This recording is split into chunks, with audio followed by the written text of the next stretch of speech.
Salut à vous les adorateurs d'AliExpress. Avant toute chose, je précise, comme pour toutes mes vidéos et ainsi que celle-ci, je ne suis pas en collaboration avec AliExpress et avec aucun autre distributeur ou fabricant. Aujourd'hui, je vais vous présenter l'article que j'ai acheté récemment parce qu'il est tombé en panne. C'est un boîtier d'alimentation pour un MacBook Pro de mi-2010. J'en ai un, donc j'ai un boîtier d'alimentation qui est tombé en panne, j'en ai acheté un nouveau, donc ça m'en fait deux aujourd'hui, mais celui qui est en panne, je ne peux plus l'utiliser. Sauf que je l'ai démonté et je vais changer la pièce qui est détruite, c'est-à-dire le condensateur. Le condensateur que je vais dessouder et que je vais ressouder avec le poste à souder, le Weller WE1010. Alors le boîtier d'alimentation pour le MacBook Pro mi-2010, c'est le MagSafe 1. Et cette fois-ci de 60 watts, j'ai pris un de 60 watts parce que c'est celui-ci qui était d'origine, et la connectique se fait en L, aimantée comme tous les chargeurs. Je l'ai commandé chez ce marchand, Binco Technology, je l'ai payé 11,79€. Donc je l'ai payé 11,79€ au lieu de 11,99€. Pour ma part, elle fonctionne parfaitement bien, elle est arrivée en bon état, et elle a fonctionné tout de suite. Et j'en suis absolument pas déçu. Pour ce qui s'agit du condensateur, ce condensateur-là, un condensateur de 25 volts, 680 microfarad, et ce condensateur il est assez spécifique parce qu'il est très petit et en fait il a explosé, il a pas explosé, il a fui. En fait, il a fui parce qu'il a surchauffé. Là, le boîtier d'alimentation surchauffe, ce boîtier-là a surchauffé énormément parce qu'il n'y a pas assez d'évacuation de la chaleur. Et du coup, le condensateur touchant une plaque métallique qui servait à dissiper la chaleur, ce condensateur s'est mis à surchauffer aussi et à fuir. Et ça sentait fortement l'ammoniac.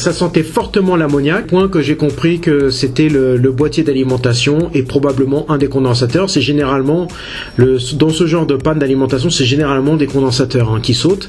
Alors je ne sais pas s'il n'y a que ça. En tout cas, j'ai commandé pour 1,20€ les 10 condensateurs, 10 pièces. Alors si ça se remet à cramer, j'en aurai encore d'autres. 10 pièces de condensateurs que je vais changer, que je vais dessouder. Je vais dessouder l'ancien pour ressouder les neufs. Donc en totalité, ça m'a coûté 4,23€ avec les frais de port, 4,23€ les frais de port, et les 10 pièces du condensateur, c'est 1,21€. Relativement peu cher. Mais il faut aussi tout le matériel, tous les outils pour souder ce condensateur, pour le changer. Et pour cela, je vous conseille le Weller WE1010, qui est relativement assez simple à utiliser, très basique. Et c'est une marque, donc vous allez le retrouver un peu partout. Vous le retrouvez même chez Temu, vous le retrouvez, je pense aussi chez AliExpress, chez tous les commerçants. Et en tout cas, c'est une marque qui fonctionne parfaitement bien. Bon, je vais vous montrer ça. Je vais vous montrer ça en vidéo. Je vais dessouder devant vous et ressouder. Je vais dessouder et ressouder le condensateur et voir si ça refonctionne. Mais avant toute chose, je vais vous montrer comment j'ai démonté le boîtier d'alimentation.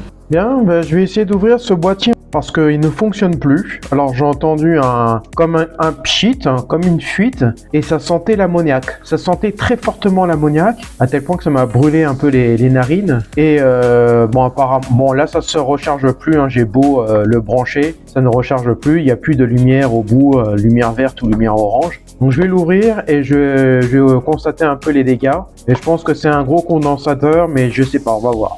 Alors munissez-vous de ces pinces-là, c'est des pinces serre-joint ou desserre-joint. Ouais, donc je me munis de ça, c'est beaucoup plus simple. Ou celui-ci ou celui-là, soit coudé ou droite. Allez.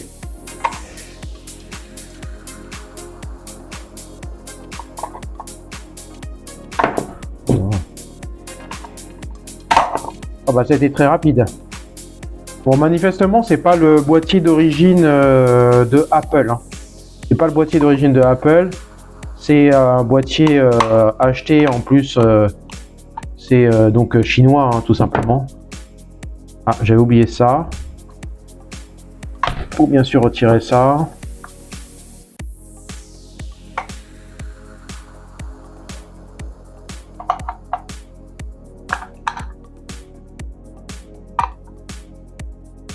Ça se démonte de cette façon. Bon, c'est assez facile, hein. Quand on a les bons outils, c'est assez facile. D'autant plus que c'est collé en fait, hein. Voilà, c'est collé.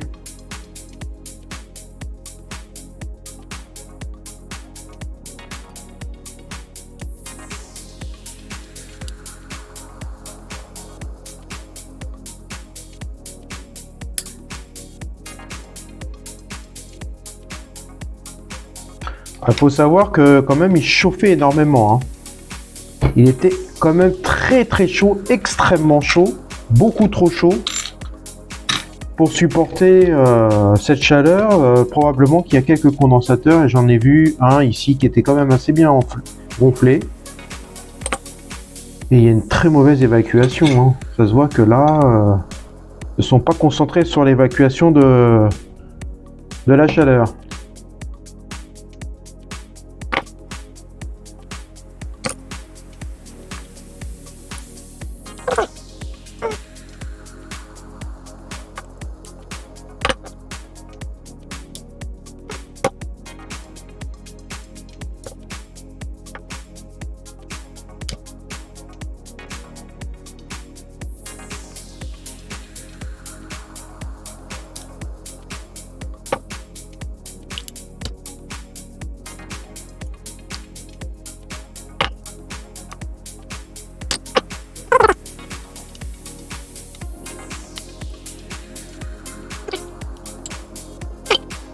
Donc il faut réussir à débloquer ici parce que là c'est collé.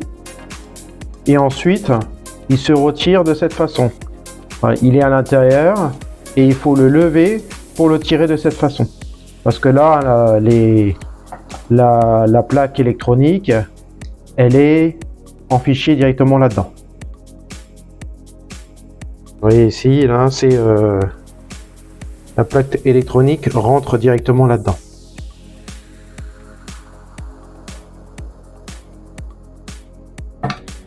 Bon.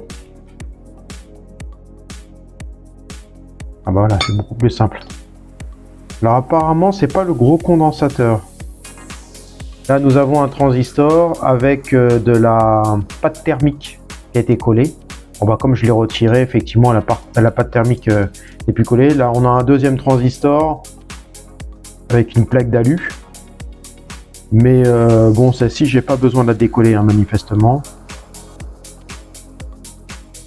Donc là, je pense qu'on a toute la partie haute tension et la partie basse tension qui se trouve ici. Et j'ai l'impression que c'est plutôt ce transistor là, parce que là, je vois difficilement, mais je vois une petite ouverture. Donc je pense que c'est celui-là. À savoir que là, donc là, on a le moins ici. Et le plus ici. À mon avis, lui, il a subi énormément la chaleur. Voilà, il a beaucoup subi la chaleur. C'est pour ça qu'il s'est mis à gonfler comme ça. Parce qu'il était vraiment très chaud, hein. L'alimentation était vraiment très chaude. Probablement parce que besoin de beaucoup d'énergie. Une alimentation beaucoup trop chaude.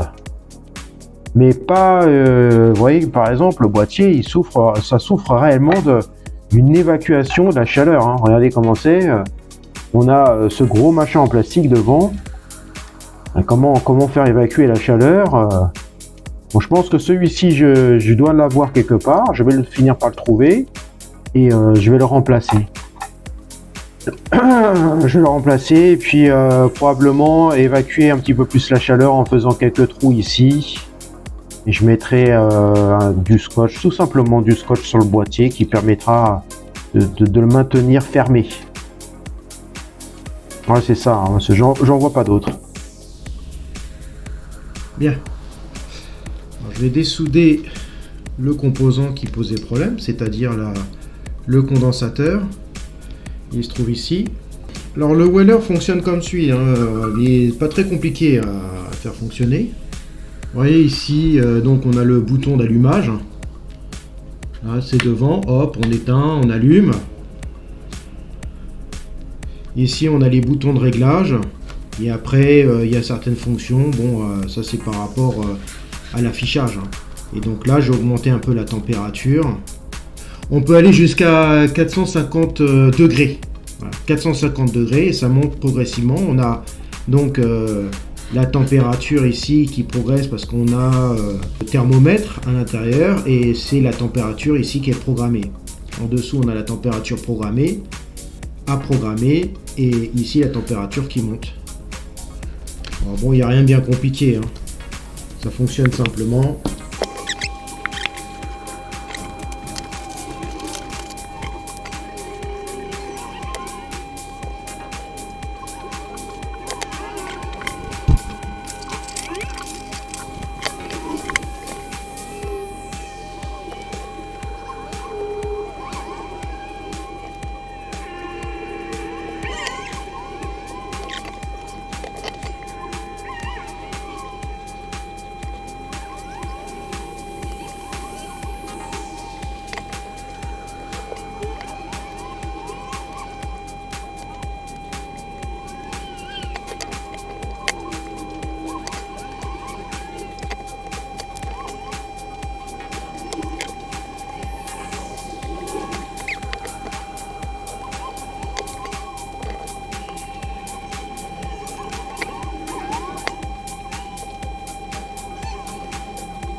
Bon là j'ai remis, ça y est, j'ai réussi à le dessouder.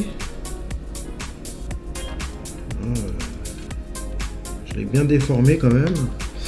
J'ai enfin réussi à le dessouder. Maintenant je vais ressouder. Je vais souder le nouveau composant.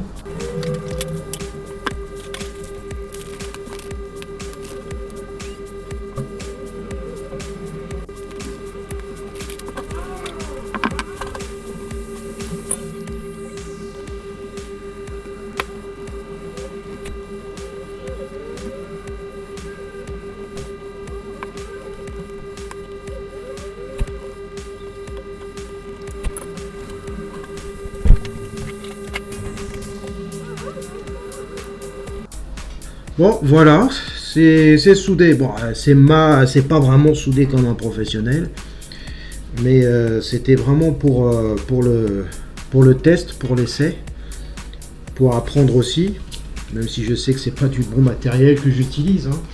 C'était pas du bon fil à souder, ça c'est du fil à souder qui me reste depuis un certain temps. Je vais utiliser celui-là avant de racheter d'autres. C'est pas du bon fil à souder, mais bon, ça fera au moins l'affaire.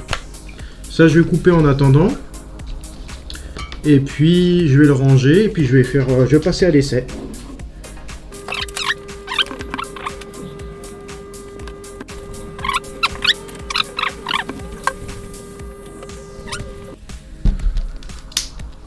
Eh ben ouais, regardez, ça y est, ça marche.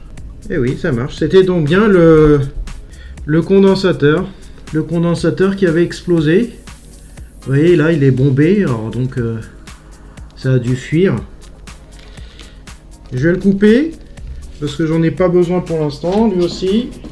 Donc maintenant la prochaine étape, le protéger un peu mieux et peut-être l'aérer aussi. Je vais l'aérer un peu mieux, ça sera la prochaine étape.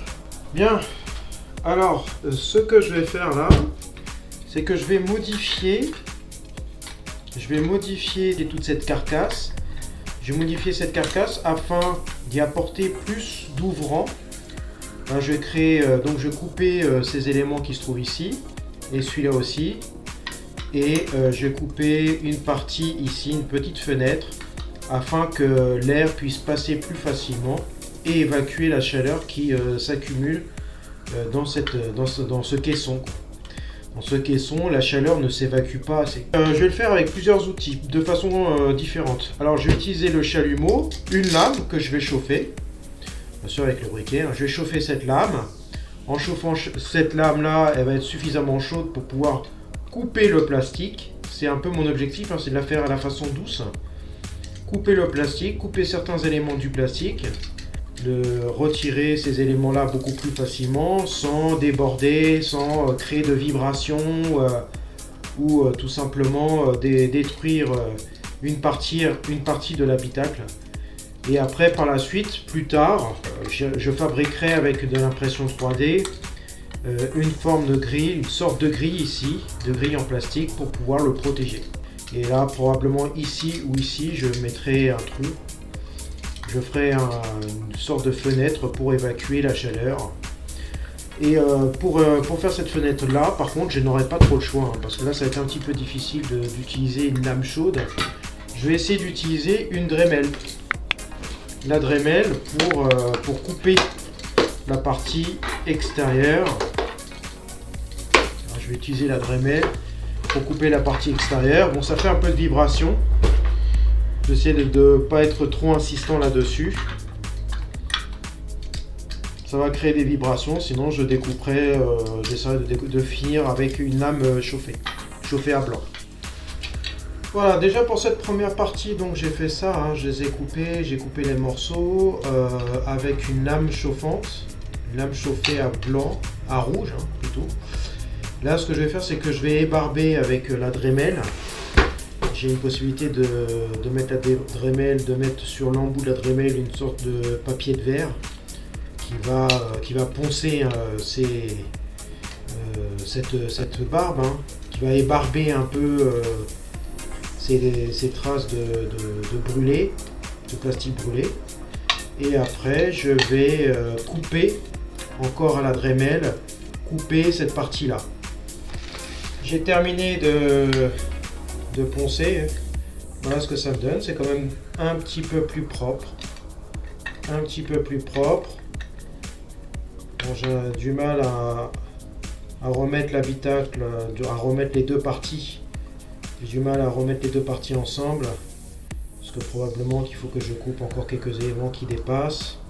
Mais voilà, c'est quand même un petit peu plus propre. J'ai plus qu'à découper ici. Et je le fais avec la Dremel, avec le papier abrasif. Par contre, il faut faire très attention, ça fait énormément de poussière. Donc je ne l'ai pas fait ici, hein. Pas dans la zone où je tourne, parce que sinon ça ferait trop de poussière, notamment sur l'objectif, on verra plus rien. Je le fais dans un endroit où je peux nettoyer facilement. Et là, j'ai plus qu'à couper cette petite partie-là. Et voilà, c'est terminé. Voilà ce que ça me donne. Donc là, j'ai percé le trou nécessaire pour créer l'appel d'air. Donc l'air va rentrer ici, va ressortir par là et refroidir le système. Voilà ce que ça me donne. Bon, ça sera un peu plus propre, bien sûr, je mettrai ce qu'il faut pour boucher un peu cela, pour remettre le boîtier au propre. Donc là, j'ai découpé avec celle-ci une lame, hein, une petite lame circulaire, dentelée, et puis j'ai barbé avec une petite lime comme ça. Bon, c'est pas suffisant, je vais continuer de façon à ce que ça soit plus propre. De toute façon, bon, c'est parfait, hein. Pour moi c'est parfait, j'ai pas besoin d'aller plus loin, hein. J'ai plus qu'à tout remettre et puis voilà.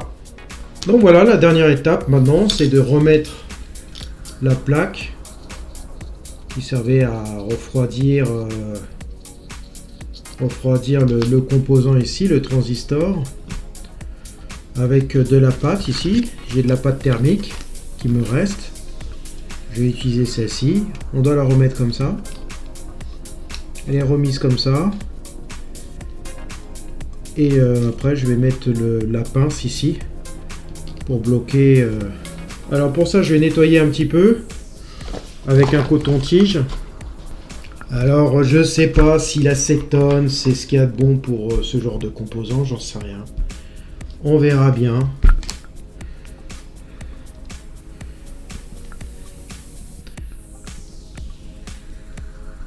Alors, en tout cas, la seule chose que je sais, c'est que ça nettoie très très bien.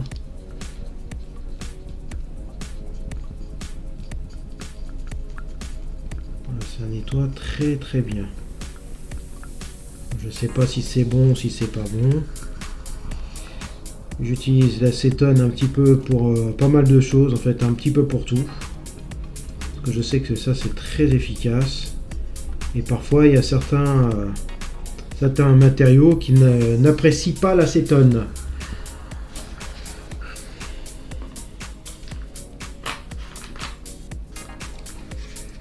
Voilà, Donc maintenant je vais découper la pâte thermique à la taille voulue. Alors normalement c'est pas ça, mais ça me reste depuis un bon moment. Ça reste dans mon placard depuis un bon moment, donc je vais utiliser celle-ci.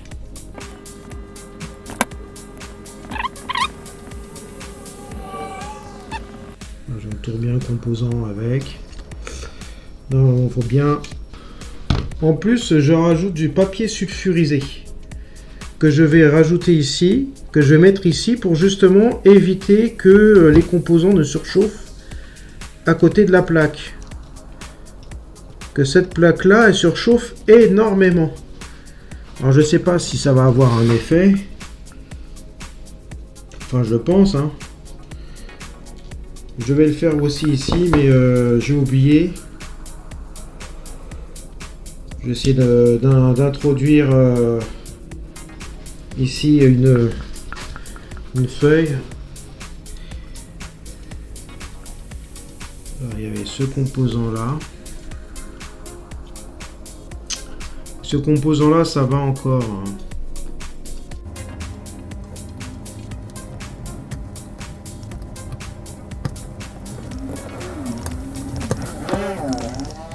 Voilà. J'ai mis un peu du papier sulfurisé. Le papier sulfurisé protège relativement bien de la chaleur. D'ailleurs, on l'utilise pour mettre sur les plaques dans le four, pour éviter que les pâtisseries, tous les produits qu'on fait cuire dans le four ne collent sur la plaque.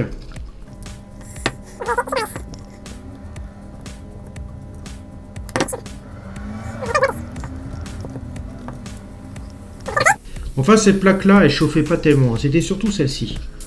Celle-ci, bon, ça c'est de l'aluminium. Je pense que c'est plutôt pour protéger d'arc électrique. Que là, vraiment, c'est pour refroidir. Et là, cette fois-ci, j'ai mis un papier sulfurisé entre la plaque et le condensateur pour éviter que ça ne redisjoncte encore une fois. Voilà, toc, toc. Allez, je le remets dedans, dans son emplacement.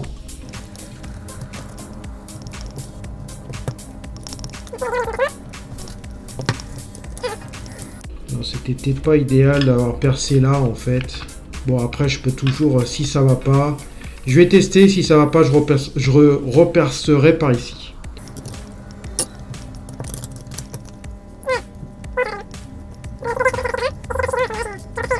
Bon, je vais mettre tout simplement du scotch parce que bon, j'ai pas tout à fait fini avec ça. Hein. Il faut que je fasse les grilles en impression 3D ici pour laisser évacuer l'air sans avoir à y mettre les doigts. Hein, parce que là, c'est quand même assez dangereux. On peut mettre les doigts dedans. Là, c'est du très haut voltage. Là, à la rigueur, c'est du 19 volts hein, ou du 16 ou du 19 volts qui sort là-dedans. Mais là, on a du très haut voltage. Hein. Là, c'est entre du 220 et du 240 volts. C'est très, très dangereux. Et en plus, on a un gros condensateur de 400 volts. Donc, ça va très vite pour se faire électriser, voire même électrocuter. Donc, je remets tout simplement du scotch Chatterton. Du Chatterton et ça suffira largement. On aura fini avec cette alimentation défectueuse.